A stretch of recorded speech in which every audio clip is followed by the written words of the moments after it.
Circuit 42 would like to thank Pop Culture Paradise, Toy Anxiety, the Spawn Point Gamers Lounge, and Dragon's Lair San Antonio. Welcome to another episode of Pass That Popcorn, or That Popcorn We Pass. Or the movie place. I am your host, Daniel. Joining me this evening is that guy, Ian. Hey, how you doing? He's kind of special, as you can see. I bumped into my microphone. He's kind of scaring me right now, as you can see. Today we are talking about the Marvel Universe franchise, starting with Phase 1 this week. Next week we'll be doing Phase 2. Alright, and before we start, for those who don't know, Marvel Phase 1 consists of Iron Man, Incredible Hulk, Iron Man 2, Thor, Captain America the First Avenger, and Marvel's The Avengers. Now, for time constraints, if we go over, we may push Avengers to Phase 2, but because that's supposed to be more of a shorter section because of the fact that Ant-Man and Age of Ultron has not been released yet, but we'll see as the show progresses. And, of course, we'll talk about box office stuff, Blu-ray reviews, and I guess we'll talk a little bit about some upcoming possibilities for news-wise as far as movies and TV are concerned at the very end. But with that, we're going to go ahead and start with the first movie in the Marvel franchise. But let's do a little bit of a backstory of what led to that. Because, I mean, Marvel did have a couple of movies out and about beforehand, mostly, through, different studios because they were trying to sell to the highest bidder.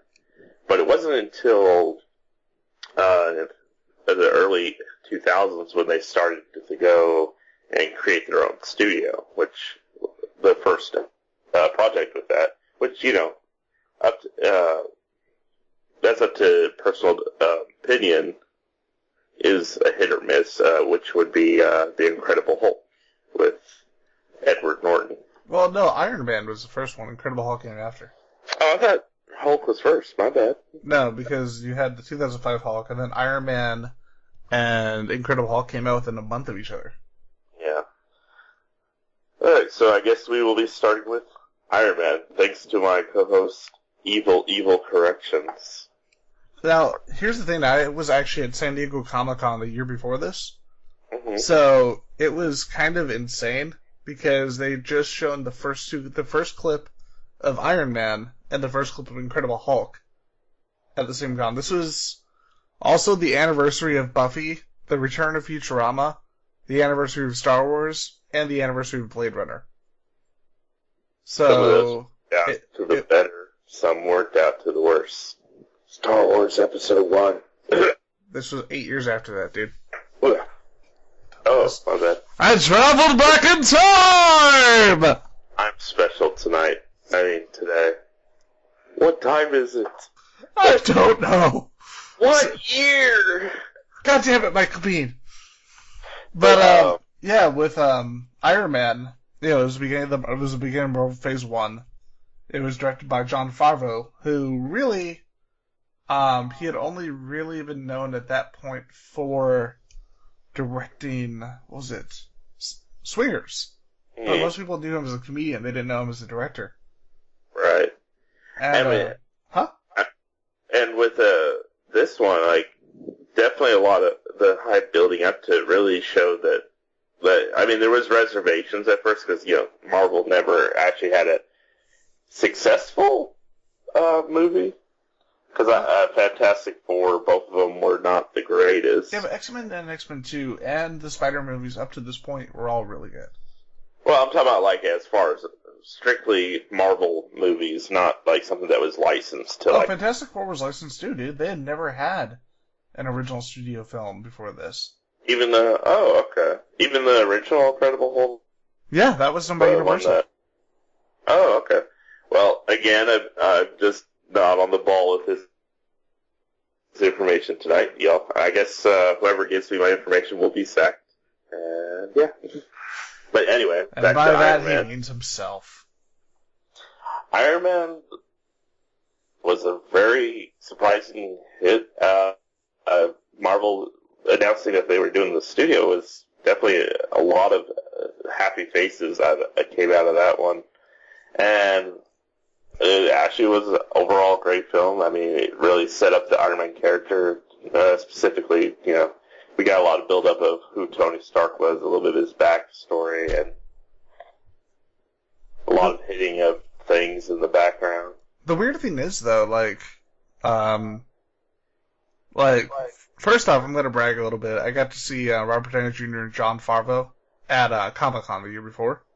Mm-hmm. But the thing that a lot of people don't realize about the movie is that people weren't looking forward to Robert Downey Jr. playing the role because most people hadn't not seen like Zodiac or Kiss Kiss Bang Bang because unfortunately both of them were box office bombs. Wasn't this around the time his comeback was starting to slowly build up? Yeah, but people weren't really sure about him. Yeah. Like he hadn't, like in the eyes of the mainstream, he hadn't done anything to establish himself. But when Iron Man came out, people weren't looking forward to it. There were a lot of doubters, and then the first footage came out, the first trailers came out, and people realized, holy shit, he is Tony Stark. Oh yeah, and he definitely captured the character. So just because his dry wit. Sorry, go ahead.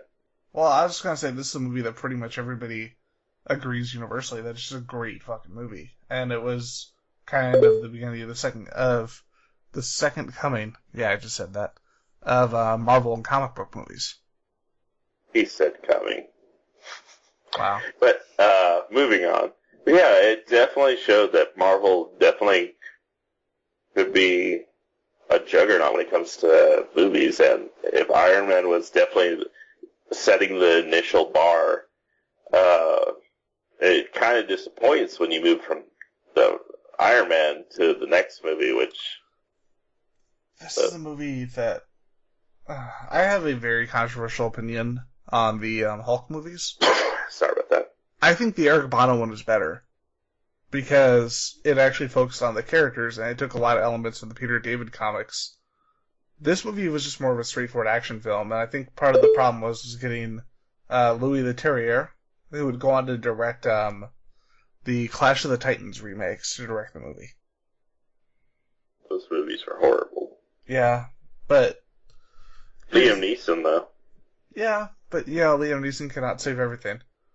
Sadly, this is true. Got an interesting and kind of sad news story regarding Liam Neeson at the end of the show. I did want to point out one thing though, real quick. Real quick, and then I'll let you go. Let you finish. Sure. This movie was kind of the beginning of why the fuck are we hiring Zach Penn to write our screenplays? Zach Penn, for those who don't know, wrote Fantastic Four 1 and 2. And he wrote X-Men 3. So, here's the thing. He also wrote X-Men 2, but he had two other writers basically, like, making sure to get rid of all the stupid. So, here's the thing about this movie. Zach Penn is the only credited writer. Edward Norton actually came in and rewrote a lot of the movie. And actually helped. Although, unfortunately, it led into the controversial decision of Marvel feeling like he was trying to take too much control of the film and firing him. Which is still kind of a polarizing decision. I thought it was more of a decision of money more than actual firing. He made a crack about helping work on the Avengers script. And they fired him. Oh, okay. I didn't know that part. Yeah. Which is ironic because he is actually responsible for a lot of the good things that came out of the Incredible Hulk movie. And as far as the Incredible Hulk, I've seen both of them. I really thought the first one was abysmal, but as Ian said, there is some great story elements there. While the second one, like Ian was saying also, is super actiony. I mean, story pretty much it kind of was trying to pick up where the original movie left off, kind of. And But instead of like keeping the story as well, they just said, let's just go off and do a straight up action film. And, I mean, there was some good moments in the movie, but overall, when you're trying to follow up something as great as Iron Man with Incredible Hulk, it was definitely a step back in their progress to become a studio. I could be wrong, but I think Incredible Hulk actually had the lowest box office of any of the Marvel movies. It was about 86 million, which was actually the same amount that the previous Hulk film had made. Yeah, it was not a really good return on that specific investment. I think a lot of the confusion came from, because I remember people at the time thinking, oh, this is like the one with Eric Bana, that one sucked. It's like, do you not understand the idea that they're trying again? It's not that they're, it's not that it's the same movie. It's a different movie.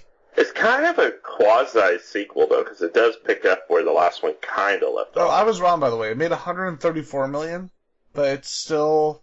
lowest. Even with worldwide, I believe it's still the lowest box office for any of their movies. My only thing, though, is because of this movie, we haven't seen a Hulk movie since. Like, there's no plans for a Hulk movie in the future as far as live action goes at the moment. I mean, there is the in many ways, the audience getting smarter, though, with the Avengers and seeing what they did with the Hulk there.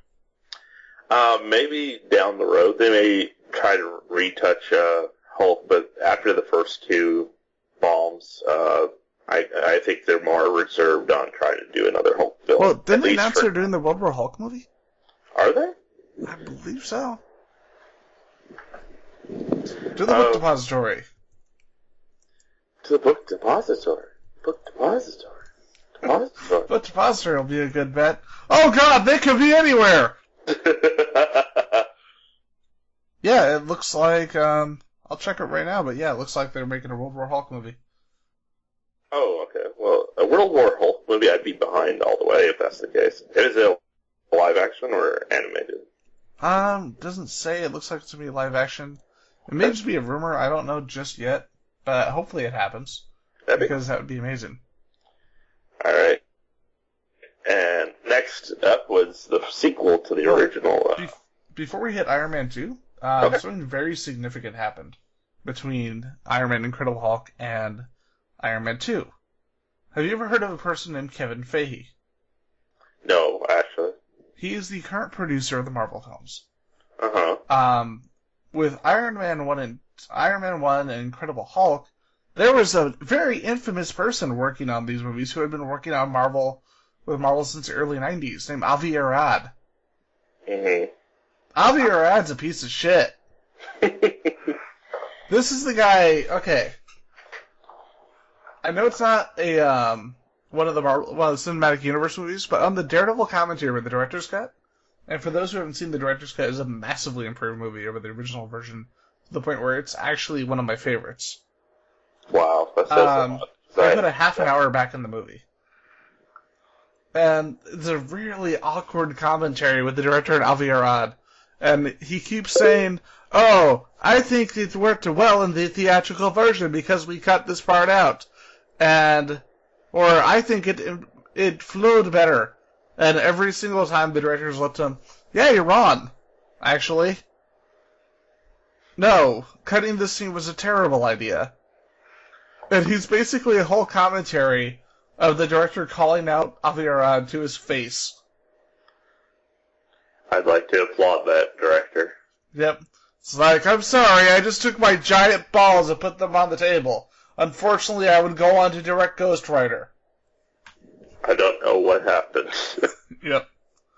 So, but yeah, with Incredible Hulk, this was... They basically said, hey, Avi, go do the Spider-Man movies. Get the fuck out of here. And Kevin Feige became the sole producer of the Marvel films, starting with Iron Man 2. And honestly, I thought it was a weak film. Mainly because Whiplash was a horrible enemy. And the way that they portrayed him just didn't work out. Then you had Sam Rockwell being the slimy character, which... Oh, I loved Sam Rockwell in the movie. He needed more to do. Yeah, he definitely needed more to do. Like, I would have rather seen the Sam Rockwell character than Whiplash, because, honestly, I understand that, you gotta kind of keep it closer to the comic book character, but he was so horrible. See, I didn't really see a problem with him. Oh, by the way, something really weird that, we'll talk about later in the show is that between Incredible Hulk and Iron Man 2, there was actually a 2-year gap. This is something that would not happen again in Marvel. What was the gap regarding? Just, production for getting the movies ready, because they were kind of doing pre-production on Iron Man 2, Thor, and Captain America basically at the same time. Oh, gotcha. And they were kind of prepping things and getting them ready. But also they wanted people to be able to rinse their mouths out after seeing Incredible Hulk, so that works out. Fair enough. But I really had no problem with Iron Man 2. I have one definitely legitimate complaint in my opinion. And that's the fact that, and this is apparently Jon Favreau's problem, but they packed a lot in. They were setting up a lot. I'll give you that. They did. But here's the thing. They told Favreau ahead of time. They told him with the first Iron Man, we are building a universe. We eventually want to do the Avengers. And so he throws a fit on the set and says, oh, I don't get to direct my movie. It's like, well, dude, you can make your movie, but at the same time, we've told you on the very get-go. Together. Yeah. And so he flipped out and he quit. I don't remember if he quit or was fired. But, Pulled the bitch move. Yeah, pretty much. But it's like, you were told this from the get-go, man. It's supposed to be a universe, so yes, you're gonna have to throw in a few puzzle pieces to connect it to the Avengers movie. But he directed the critical and box office hit Cowboys versus Aliens. Oh, wait, no. That movie bombed. I'm sorry, it must have been an alternate universe where it was a hit. So it's like we must be in an Elseworld or a What If for Marvel fans. So, something we need to go into on this. Wow, War Machine looks really different from Iron Man 1 to Iron Man 2. It's like they replaced him with a new actor. Oh, wait. They did. Do you want to hear why? Tell us the story, Ian.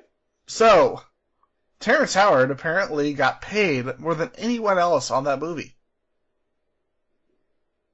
Wow. Yeah. The blandest actor in the movie got paid more than Robert Downey Jr.? Yeah. And you know what he decided to do? He acted like a prima donna douchebag the entire time they were filming. We don't want you back. Because apparently, in real life, Terrence Howard's a little thug. He's a little prick. And he was just a dipshit to everybody. And they call him, and they tell him, hey, you need to come down to the office for a meeting. So he starts driving down to the office. He's in his limo. They call him partway through the drive. Hey, don't bother coming in. You're fired. Nice. And we got a much better actor with Don Cheadle. Cheadle. Yep. He the played man with Captain the weird name to pronounce. Sorry, he played Captain Planet. Yep, and he also played Stabby McStabby in Out of Sight. He was in another great movie. Oh, what was it? Oh, God. The With Hotel Mark Rwanda. Wahlberg. Hotel Rwanda. Oh, That was it, dude. The one he got his Oscar for. Oh, yeah. But, yeah, talk about a vastly improved recast. Oh, yes. He was a better War Machine, hands down. Mainly because he's a charming and interesting actor, which Terrence Howard isn't. A douchebag. Yep. But, yeah, I can understand why people are divided by this movie, and it is a polarizing movie. But, I like it simply for the world building. I think it could have had a little bit of a better flow, but I like what they did for the Marvel Universe. Right. I just wish they had done a better job with their villain. And they should have done more with Sam Rockwell. I agree.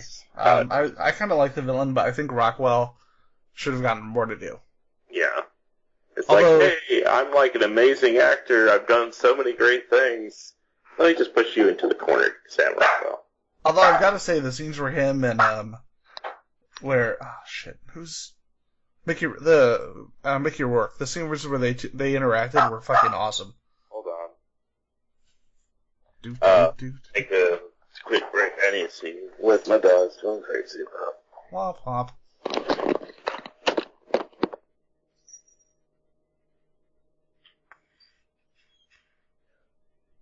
I like cheese. It's a good thing to have, yeah.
Sorry about that. My roommate needs me to move my laundry from the washer to the dryer. Not a problem. All right. So, with this, we are with... Did you have anything else to say on Iron Man 2? Well, we need to count down to get us back in sync. Oh, sorry. 10.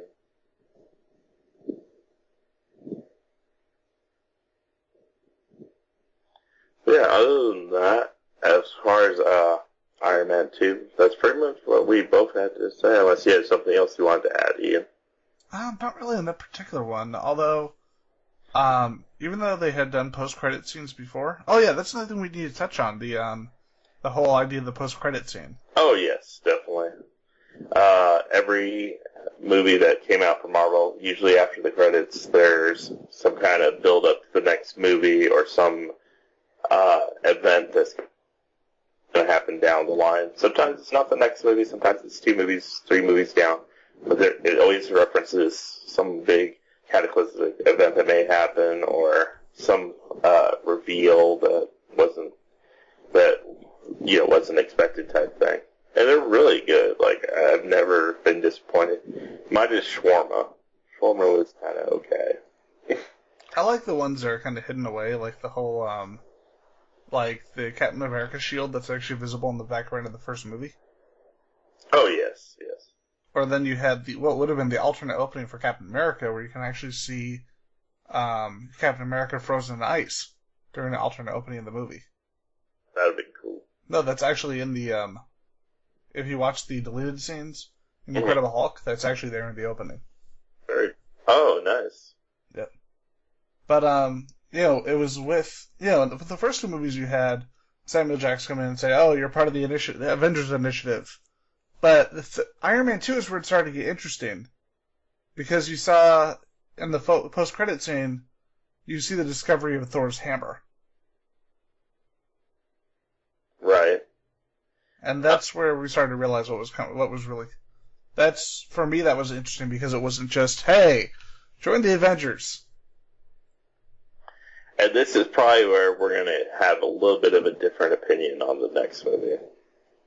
I think it's a great movie. You think this movie sucks. Yes, I hated Thor. It was boring. Yes, I understand they were trying to set up the character, but they did it in the most uninteresting way. It's cool that they had Hopkins as Odin. Sorry about that. I mean, Loki was good and all that, but overall it's just very disappointing for the first movie for Thor. I mean, now this is where Ian's going to tell me why it's so amazing. I don't think it's amazing, but I think it's a good movie. I like the storytelling style of it. I like that we had something completely different from the previous Marvel movies, because you had Kenneth Branagh. This is somebody who's going to make a different kind of movie. And apparently he called Marvel, and he said, I have to direct this. I have to direct Thor. It wasn't the other way around where they approached Branagh, because they never thought they even said that they thought there would be no way in hell of ever getting a director like him. I mean, this is somebody who made Hamlet and Henry V. Mm. But he said that apparently, as a kid, like a lot of parents, his mom threw away all of his Thor comic books from when he was a little kid. And he used his paycheck from Henry V, the money he made, to go and collect every single Thor comic. Wow. Yeah. So you can see why he called them. But I can understand. Yeah, it is a very different movie from a lot of the Marvel films. But I kind of dig it just because they really worked to establish this completely different universe, and then they tied it in at the end. I think, honestly, the only scene that I have issue with is a scene that a lot of people like, and it's the fight with the big metal guard monster thing at the end. Oh god, yes, that made me fall asleep. No, I don't think it was a bad scene. It just came out of nowhere. Like, I think there are better ways that they could have handled the fight. Yeah. But at the same time, we didn't know much about, for example, Loki at that point, and I think establishing him and introducing him, but not making him the villain right away, was actually a pretty good way to go about it. Yeah. And with that said, even though this one was like, to me, and Ian likes it, I think this is where the movies stopped being so rocky, because, like, first couple, outside of the Iron Man movies, were pretty stable, and pretty, the Iron Man movies were pretty stable, is what I meant to say. But the other ones were, like, hit or miss, and mostly miss. Well, the only other one was Hulk. Yeah. Well, I didn't like Iron Man 2 as much. Oh, okay, you said Iron Man. When you said, it sounded like Sorry, Iron Man movies. I twisted the words around. What I meant to say is, like, first Iron Man was great. From there, it was kind of rocky for the next 3 films, in my opinion. But after this one, I think is when they started really getting into stride and giving us the movies we expected from Marvel. Because this led to things like, of course, the Avengers. Of course, we had Captain America. And, things that just led into Phase 2, which is just strong, perfect phase so far. I'm still not too sure about Ant-Man, but yeah. Was it, somebody I just want to point out that most people, there's actually I mean, it's an extended cameo, but in many ways, a lot of people missed it. They didn't catch it, right? They didn't really catch it.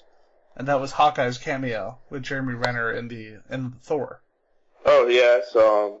And then he was gone. And then he came back for Avengers, and then he was gone. So, quick question. Did you know that Joss Whedon actually directed the post-credit sequence at the end of Thor? I did not know that. Yep.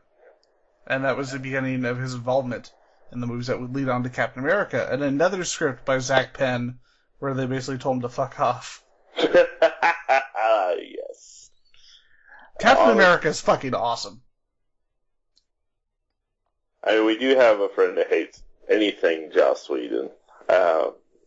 His name rhymes with Bosch badly. Yes. Apparently, he thinks Whedon equals bad. And that means it doesn't matter if he's seen it or not, he just thinks he's pretentious, blah, blah, blah. I don't understand him at times. But yeah. He is a film snob of the epic degree. The one thing I will agree with him on is that at least early on, he probably hasn't watched any Whedon work since the 90s, but at least early on, he did have a tendency to give a lot of people the same voice. This is true. But he got out of that fast. Like, come Firefly, Whedon broke from that completely. Come Firefly and, like, Astonishing X-Men, which if you haven't read Joss Whedon's X-Men, holy shit, read Joss Whedon's X-Men. Yes. Honestly, the first Captain America movie was great.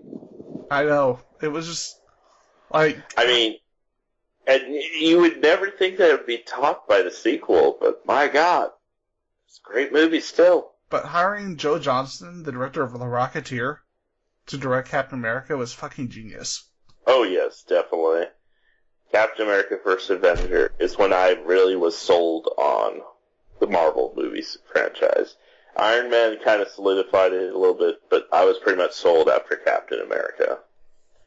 I mean, we had Red Skull, which was played by Mr. Anderson, or, Agent Smith. Hugo Weaving. Yes. You forgot his name, didn't you? I did. So I was like, Mr. Anderson. I'll be snarky, then no one will know that I forgot his name.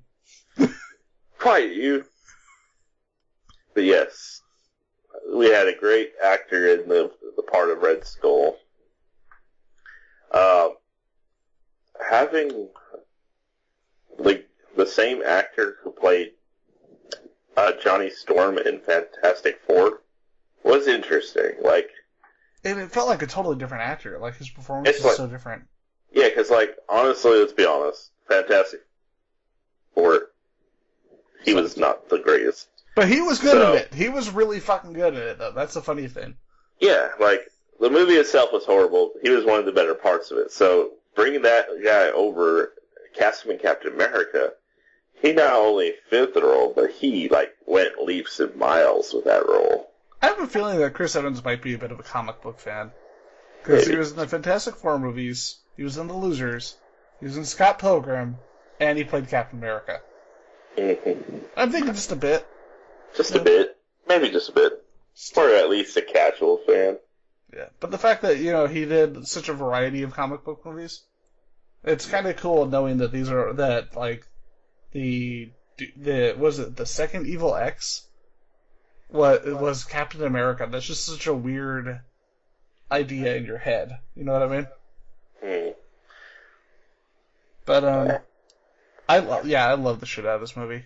The setup of, the eventual build-up to things like Hydra, which was used later on, just from this movie, really worked out.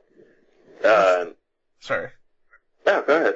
I was just going to say the thing that really shocked people. First, the Howard Stark was great, having Dominic Cooper in there.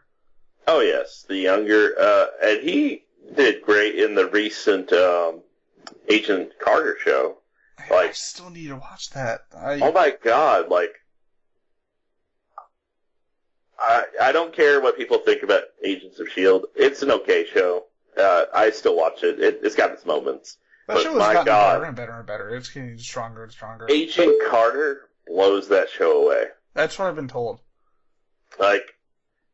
Agent Carter is what I wanted Agents of S.H.I.E.L.D. to be, as far as just strong story, strong characters overall. But yeah, they brought the guy that played Howard Stark back, and you have the same actor that played Captain America's girlfriend. Haley Atwell. Yes. And then playing as, of course, Agent Carter. And then the most interesting thing is it was the first appearance of Jarvis in the TV show. The actual Jarvis, not the robot Jarvis. Here's the funny thing, though, regarding Haley Atwell. I didn't know who she was when Captain America came out. I don't think she had done some movies, but I think a lot of people didn't really know who she was. And that's like the first movie I think I've seen her in that I would recognize anyway. Yeah, she's done like some small films and TV, but holy crap, I don't think anyone was expecting her performance to be that good. Which is great that they threw her in the series. Exactly, I think that's what led into it. Was it 4 or 5 years ago? I don't know. That was 2010, and this 2011, so yeah, about 4 years later. Yep. And this leads us into the big movie. Oh, we forgot one last thing before Avengers. Oh, I'm dumb. What's up? We didn't talk about Bucky. The guy that would later on become Winter Soldier.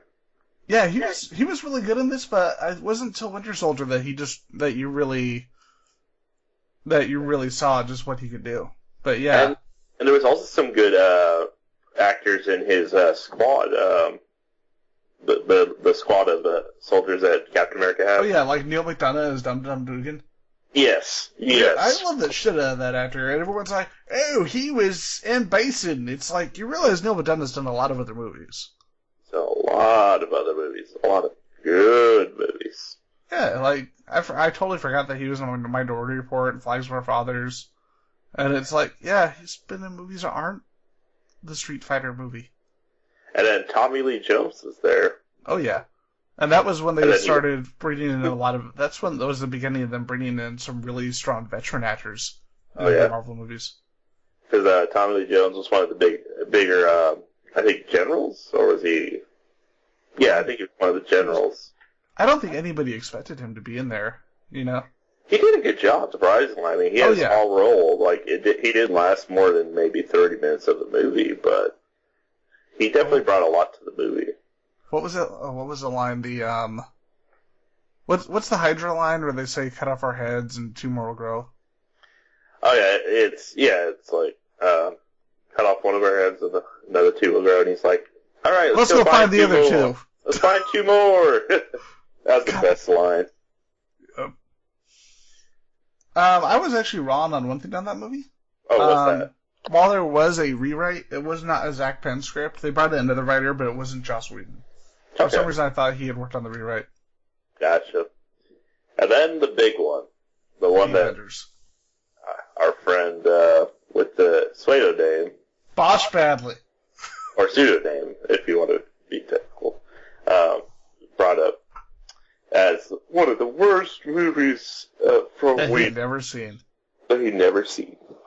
This guy is awesome at times, but yeah.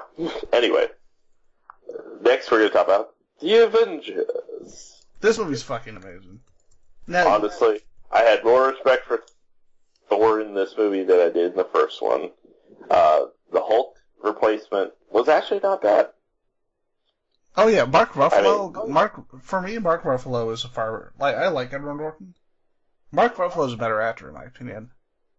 I don't think a better actor. I think he was better suited for the role. True. I'll give you that, but better actor, that's debatable. Fair enough. Yeah, it was just the first alliancing of the Avengers, and then this is also around the time they had that big stink about the fact that, that here was Black Widow. Not Black Widow. Or was it Black Widow? What was her code name? Scarlett Johansson was Black Widow. Okay, so it was right. Okay. And Black Widow and Hawkeye had such small roles in, the entire... That bothered me, because they're both really good actors, especially Renner. And they never, pick up with them. They never really focus on those characters. I don't even think Hawkeye is going to be in Avengers. Oh, he is. He's been confirmed for it. Like, he was in the trailers, dude. What about Black Widow? Both. Mm. Like, honestly, Johansson, I used to really like her as an actress.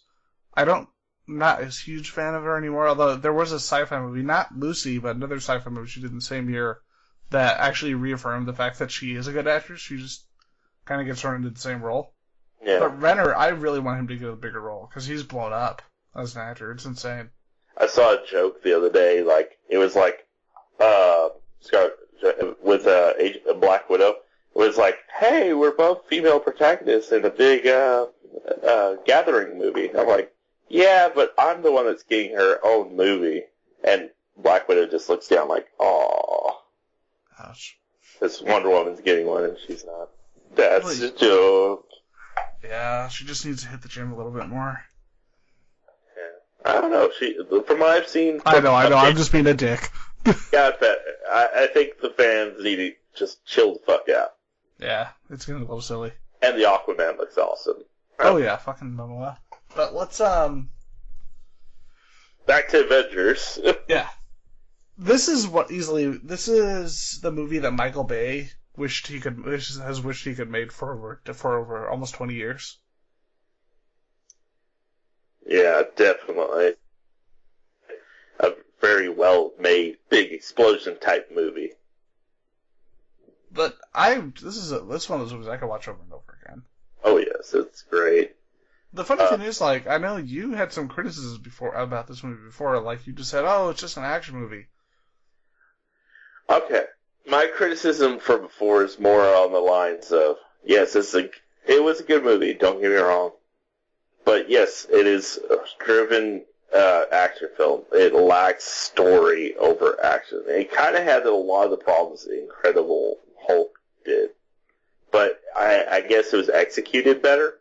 Because, like, I still enjoy Avengers over the Incredible Hulk, clearly. But, yeah, I would just wish they would have developed the story a bit more in this one. Well, the thing is, in regards to at least the characterization, I mean, they developed the core members so much in their own films that we already knew going in. Right. And I'm not, saying that, we didn't get to know the characters themselves, but getting to them to be like a dynamic together would have been better if they had built it up a little bit more, is what I'm saying. Now, the follow-up movie, Age of Ultron, may be better at, conveying that than the first one was, but that was just my own critique of it. Understandable. Before we move into the rest of the show, did you have anything else to say on Avengers? Shawarma. But, I just want to touch on one thing, and that's the shorts the short films that they made. Because I figure we can with Agents of S.H.I.E.L.D. being heavily involved in Phase 2, we can either bring that into Phase 2 or do its own separate show. We could do that along with Agent Carter, if you actually ever watched the show. Shush. So, I'm a dick, everybody. One of the things I actually really liked about Marvel is the short films, and it started off with the consultant at the beginning of Thor. Hmm. But you've seen the shorts, right? Yes, I've seen the shorts. I love the fact that they really that not only are they entertaining on their own, but they actually tie a lot of things in the universe together. Mm-hmm. Like big example being what would be done in Iron Man 3. And with Thor: The Dark World, they actually tied a lot of the holes together. And although they have a great line where they ask Slattery what his reaction to all this is, and he has this amazing line where he says, "Oh God, I have the internet. I know they all hate me." And it's one of my favorite lines in the movie. And I wish more people had actually seen this short because it's so great and it brings back Sam Rockwell. And the Marvel Universe always needs more Sam Rockwell. Definitely. But I don't want to go into that too much on this show. Definitely. But what's your opinion on the short films? Short films were definitely overall good. I enjoyed them. They were a nice little introduction before the actual main film and gave us a little bit of fun stories to follow. And with a funny thing happened on the way to Thor's hammer, we got to see Agent Coulson on his first solo mission. We got to see sort of a solo mission, but we got to see him actually handle his own. Oh, we forgot to mention the fact that Coulson first showed up in Avengers. Yeah, because he was actually an original character in the films. Right. And Coulson is awesome. And he gets killed by shooting Uber weapon. Dude, so many fucking feels in that scene. Holy crap. Like, even with what we know with Agents of S.H.I.E.L.D., that still is freaking sad, that scene. Yeah, that's why, I did like how they built up to, what actually happened with Coulson in the first season. I mean, granted, the first season could have been a lot better, but since then it has gotten a lot better. I just hope that the show doesn't get canceled or anything, because it is getting better. It's not Agent Carter good, but it's still getting better. With Marvel money, they don't have to worry about ever being canceled. It's like, here's some more money. Canceled. Just because you throw more money at it doesn't mean people are going to still watch it. That's true. But at the same time, they basically own the network. Yeah, I'll give you that. But yeah, Coulson was also a good part of Avengers. I did not have any problems with any of the scenes he was in. I forgot that we've been over at my job. I decided, you know what? It's gonna be Marvel Day, and by Marvel Day I mean Marvel Week, and by that I mean Marvel Month. And we've got two big two giant screen TVs, and we've just been showing the Marvel movies in order. And I forgot that he was actually in the first Iron Man. It was a small role, but I forgot that he was introduced right there in the first movie. It was the same with what's her name? Chick from How I Met Your Mother. That played Robin. I don't know if Smaller was in the first one, but she was in a couple of them. She was definitely in Avengers. She was not as well known, but yeah. The character that's introduced, there are certain characters in the Marvel movies that are introduced early on, and I want to bring up one that a lot of people don't talk about. You know that little wormy guy, the bald one who turned out to be a Hydra agent? Yeah. He's in a number of the movies. Interesting. He's in a lot of the Marvel movies. I don't remember the name of that character exactly, but I want to find it real quick so you can point this out, because people don't realize that he's actually in the background shots of a lot of Marvel films. I believe he was in Thor. I know he was in Avengers. He was actually he was a technician in the foreground during the scene. What was the? I'm derping right now. He's super derp, people. But seriously, what was the scene? The Galaga, during the Galaga scene. Yeah, he's actually one of the technicians on the computer. Wow. I can't find the actor's name right now, but I know that he's actually in a number of the films, and he kind of gets snuck into the background of different shots. He'll have maybe a one-off line or something like that, but he's been there for a little while. And I like the implication that with both him and with the, who's the comedian? He was in Iron Man 2. He played the senator, and then he turned out to be a Hydra spy as well. Wasn't that Billy Crystal, or no? No, it's a different actor. It was, let me see. Really funny comedian. I just can't remember his name at the moment.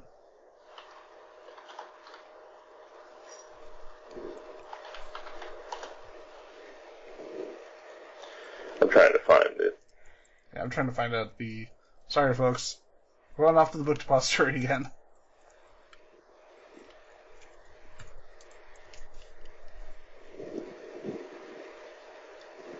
Jasper Sitwell. There you go. Yeah. I'm sorry, for some reason he reminded me of Billy Crystal. I don't know. No, Jasper Sitwell's the bald guy. Oh, yeah, the bald guy, sorry. Yeah. I'm trying to figure out the actor's name, because I want to see exactly how many of the movies he was in. The actor I'm talking about is in Iron Man 2. Yeah. But I'm saying you look that up while I'm looking this up. Okay. So, yeah, his first movie, that's a trip. Dude, he's even in the Avengers Earth's Mightiest Heroes cartoon. Like, yeah, he started in Thor, and then he was in one of the Marvel shorts. Then he was in Avengers. He was in another Marvel short, and then he was in Winter Soldier. So yeah, and then he's on Agents of S.H.I.E.L.D. too. So his character's been established for a while. Gary Shandling. Yep. That's what I was talking about. He played the douchebag. Yep. That turned out to be a Hydra. Hail Hydra! Senator Stern was his name. He only was in Iron Man 2 and Captain America the Winter Soldier, though. But I like the fact that they tied that together, though. Yes, they did. Alright, so with that, did you have anything else to say about Marvel Phase 1 before we move into box office and Blu-ray? And news. No, that would be it. I think we covered a good amount of the information without Super Spoil City. Yep, and we will be covering Phase 2 on Part 2 of the Marvel Cinematic Universe podcast. So now we're going to continue with the box office and Blu-ray to wrap up the show. Mm-hmm. So, let me bring up the box office real quick. Alright. And you start reading off Blu-rays while I bring that up. Okay. So, this is actually a pretty good week, at least for kids movies, with one exception. That exception being Annie. You've got the Madagascar Penguins, Penguins of Madagascar, which apparently is a surprisingly funny movie, like really fucking funny. And because he's not in enough movies, Benedict Cumberbatch is also in it, as basically James Bond. So you've got that, and you've got Song of the Sea, which is an animated movie that was one of the nominees for Best Animated Picture that got ignored. And then you had Annie! Dan's favorite movie! No. Kill yourself now. By the way, you want to know something depressing about Annie? We both assumed it was a bomb, right? Yeah. Do you want to know how much money Annie made? How much? Okay, put any sharp objects you have away. And that goes for the audience, too. Because goddamn, this movie should not have made a profit. If you're my audience and you love this movie, I have to question. $134 million worldwide. What? On a box office of $65 million. It made more than Birdman? Yeah. No. And Nightcrawler. Yeah. The fuck? And you know what's really sad? The lead actress in this movie had just come off of 12 Years a Slave, which was an amazing freaking movie. Not to stab you in the neck, everybody. And minus Cameron Diaz, this movie actually had a really good cast. And it's like, what the fuck, movie? Why do you exist? Pain. The pain. Oh, by the way, folks, this movie opens up with a little redheaded girl who looks like the original Annie, doing like her paper, like doing a presentation at school, and she practically is booed off of the front of the class, so they can introduce Annie and tell the real story. Wow, they even went there? Yeah. That's just douche. Yeah. It's like, we tried to be funny by being jerks. And apparently they cut like half the songs. I don't even like Annie, and I'm mad. I think Annie's okay, but is it a great story? No. Even the original's not that great. I like, Jowski actually reviewed the original Annie, and I like what he said. He said, it's the New Deal, the movie! The New Deal is awesome! Yes. Nothing bad will ever happen because of this. So what else is coming out? Ha ha ha ha. Good God, this week sucks ass. Is that why you went on a tangent? Exodus, Gods, and Kings. I heard that wasn't too bad. It was pretty bad. Oh, really? Yeah. So it wasn't as good as, like, Noah? It falls in... No, Noah was actually a good movie. This falls into what our semi-regular co-host Ian Butcher calls, well, that was a movie.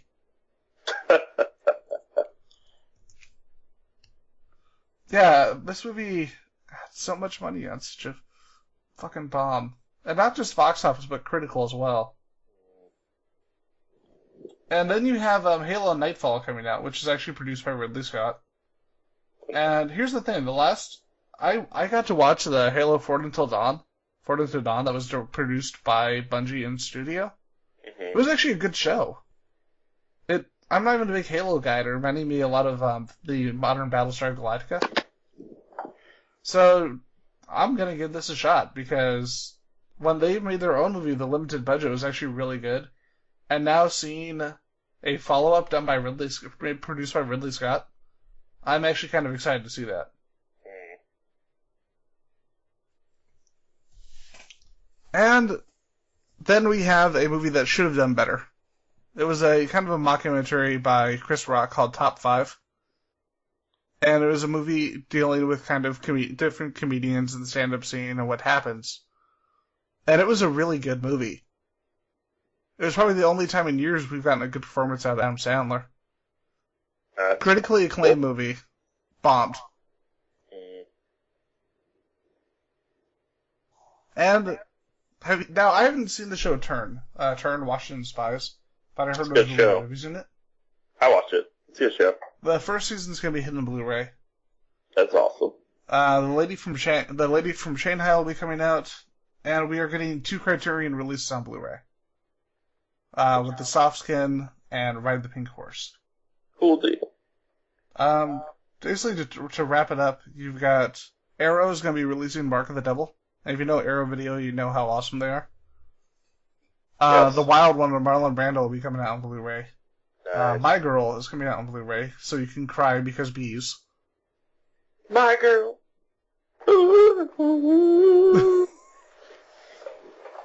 And it's got Macaulay Culkin.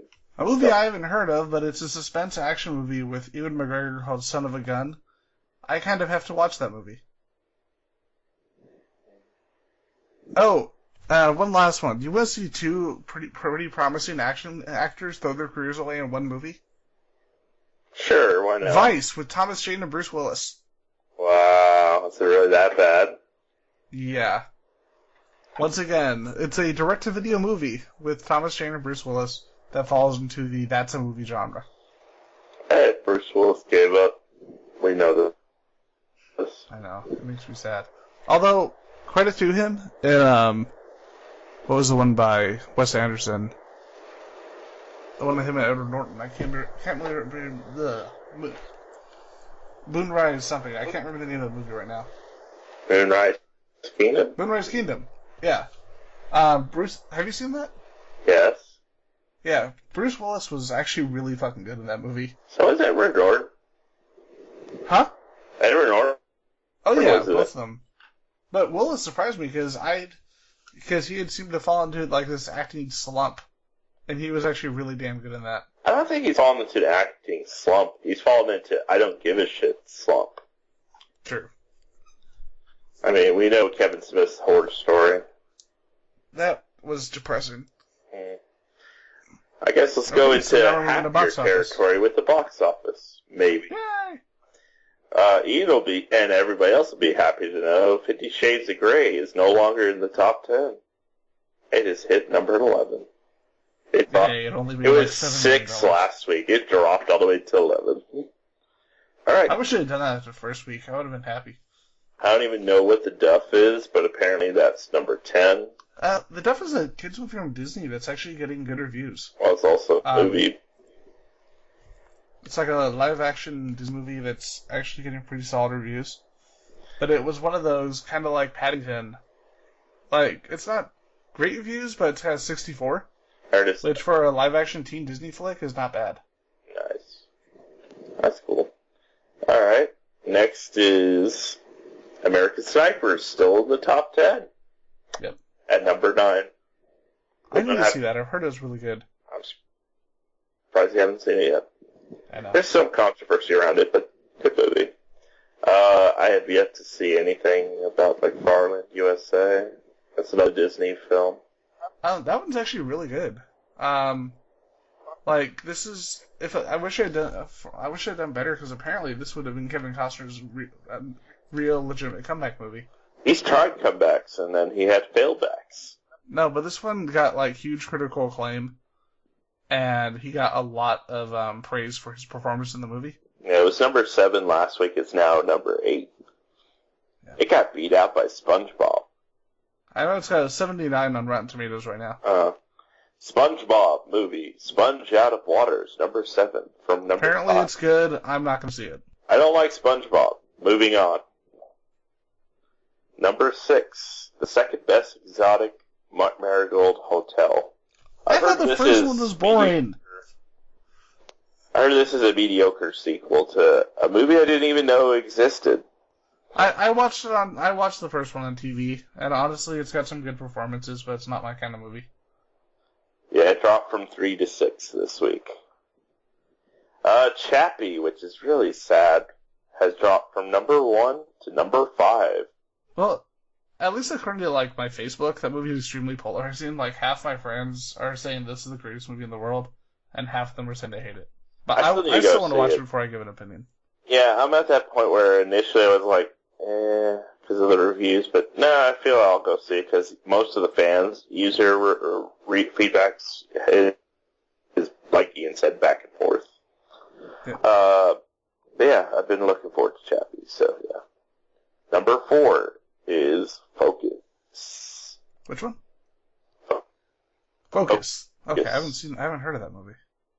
This is a movie that's just came out. I have no clue who's in it. Oh, this is that Will Smith movie that bombed. Oh, that bombed fucking hard. Yeah. Well, yeah. It was number 2 last week. This week it's number 4. Well, I don't think it's bombed yet. It's made $34 million for a Will Smith movie. 44. Yeah, unfortunately, the weekend that it opened was actually the record worst opening weekend for the month. Not the month, but the year so far. And even though it was number 1, it only made $20 million. Kingsman: The Secret Service is number 3. It actually went back up from number 4. Apparently, this is a really good movie. Yep. So I haven't seen it. Number 2, Run All Night. It's the new Liam Neeson movie, which is Taken 3, but better. Apparently it's not bad. It's not great, but it's not bad. And I'm going to end up quoting a review I saw the other day for Cinderella. Have you seen Cinderella, the animated movie? You're watching the live-action version of it. Well, apparently this movie's actually really good. CGI Gus. Well, yeah, but have you actually read reviews on this movie overall? It's apparently really fucking good. I'm not going to watch the same movie again. And you know who directed it, right? No. Kenneth Branagh from Hamlet and Henry V. I call this Disney double dipping again. I would say it'd be the first time, but no, definitely again. It's like, hey, you know how the anime movies are great? Let's make a movie version. Keep most of the story. Maybe throw in a little bit of extra scenes, but cut out the music part. Cinderella. The movie, was that number 1 or number 2? Number 1. Number 2 is Run All Night. Alright. This is their first week. Both movies. I'm pretty sure. The movie I'm actually really excited about coming out, and it's actually coming out in 3 days, is when I showed you the trailer for the Kumiko the Treasure Hunter. Oh yeah, that did look good. And apparently it's playing at the Draft House, so I'm definitely going to check that out. For those who don't know, it's a movie starring Riko Kikuchi, who, while she's in a lot of movies in Japan, she's probably better known for Babel and Pacific Rim here in the States. And it's about this Japanese woman who becomes obsessed with Fargo. She's told that she finds this battered VHS tape of the movie, and she's mistaken for a documentary. So fixing on the scene with the stolen suitcase, she decides to make a journey to Fargo to find it. So, Hot Tub Time Machine 2, which, is way down at the bottom, near the bottom of the list, at 18. Wow, it's not even on the list anymore, sorry. Only made $12 million. Good. Out of its $14 million production budget. Good. Which is sad, because I liked the original. The sequel sucks. Horribly. And, of course, the fact that it's missing someone very important. John Cusack. So, dude, guess which actor decided to go on the whole anti-gun tirade to the point of saying that he thinks everybody should get their guns taken away from them? Well, before we do that, we should segue into news stories. Sorry. Segue! We're talking about the news! Wacky inflatable arm man. Wacky inflatable tube man! Wacky inflatable tube man! Distract the elderly! So, back to your news. So Liam Neeson decided to come out and tell everybody that he thinks guns are bad, and that they should be taken away from people. I would believe that if he had played in 50 million movies with a gun. Yeah, and do you know what happened? The people who supplied him with these weapons, did his training and that sort of thing, said, yeah, we're not working with you anymore, because that's fucking hypocrisy. That is like super hypocrisy. Yeah. It's like, let me start controversy, because I don't fucking know. And I like Neeson. It's like, what the fuck are you doing, dude? A little bit of clarification on the Twin Peaks story. Oh. It's still happening. There's currently contractual issues. There was an update on the Twin Peaks wall. Apparently, it's still happening. Definitely happening. But yeah, due to the contractual issues, it's holding up the start of the production. But it will now not be shot on film, but possibly be shot on digital instead. Is that a good thing or bad thing? Time will tell. Pretty much every show is shot on digital, and you can recreate the effect of film, in my opinion. But I think it should be shot on film. Because considering the last time David Lynch worked with digital. I agree. But yeah, that's basically the news. So yes, it's still happening, everybody. Just some delays due to contracts and being shot in digital over film as a alternative. So something kind of sad that we've talked about was the death of Sam Simon. Oh yes. And for those who don't know, Sam Simon, he was basically one of the creators of the original of The Simpsons. Like, he's actually been there since the first televised appearance of the Tracy Ullman Show. And a lot of people don't realize just how the bizarre Renaissance career that he had, because the guy was a multimillionaire, and he would just do crazy shit. Like for 8 years, he was managing the boxer Lamont Brewster, and he was actually. He was he was a six-time in the money finisher of the World Series of Poker.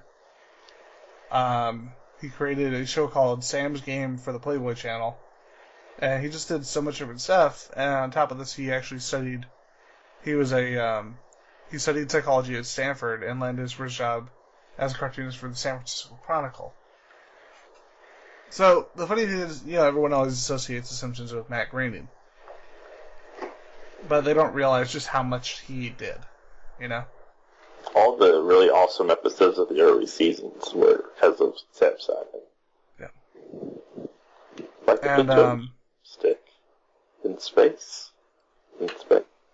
Well, was that? I thought it was produced by him, but wasn't that written by John Schwartzwater? Oh, yeah, that may be the case. But he was such a big voice on The Simpsons, and a lot of people don't realize the way The Simpsons basically worked is that you'd have one writer, the staff writer on the show, and then everybody else would start throwing in ideas, throwing in jokes. But Simon was on The Simpsons from the beginning of the show till his passing, and it's crazy, It definitely is. I want to say one more thing before we continue. When he came on to Taxi as a showrunner, how old do you think he was? Maybe like in his 30s? 23. Wow. That's freaking crazy. That it is. A little bit of news, or possibly interesting news.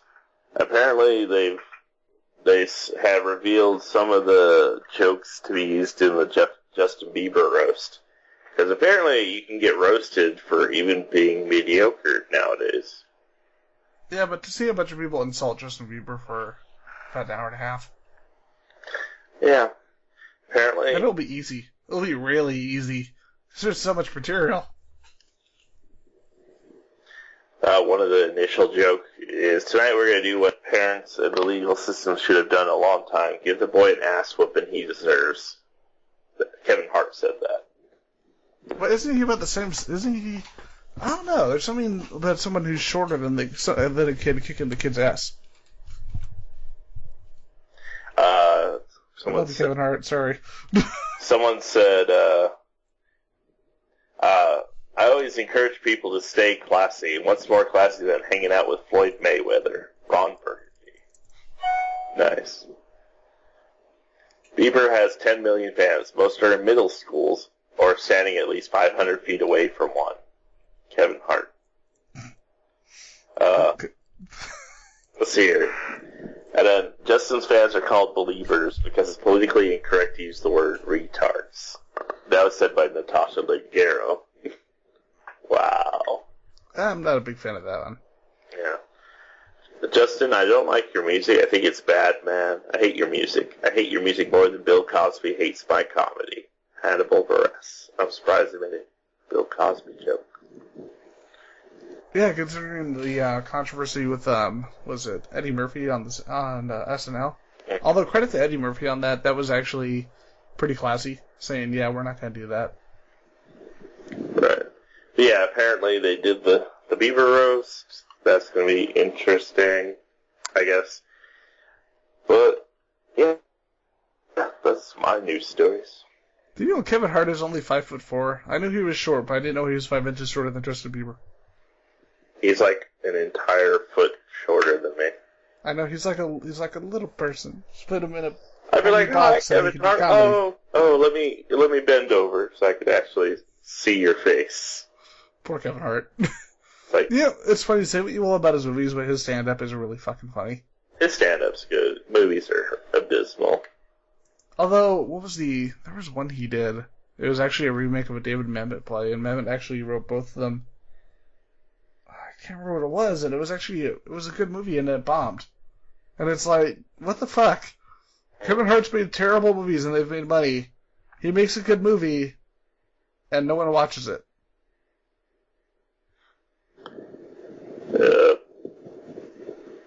I'm confused. Alright, so did we have any more news before we wrap up the show? I think that was about it. Alright, I'm Ian McIntosh.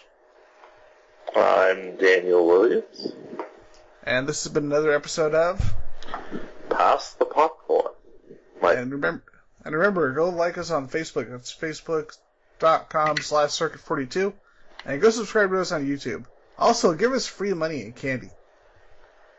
And stuff. Yay!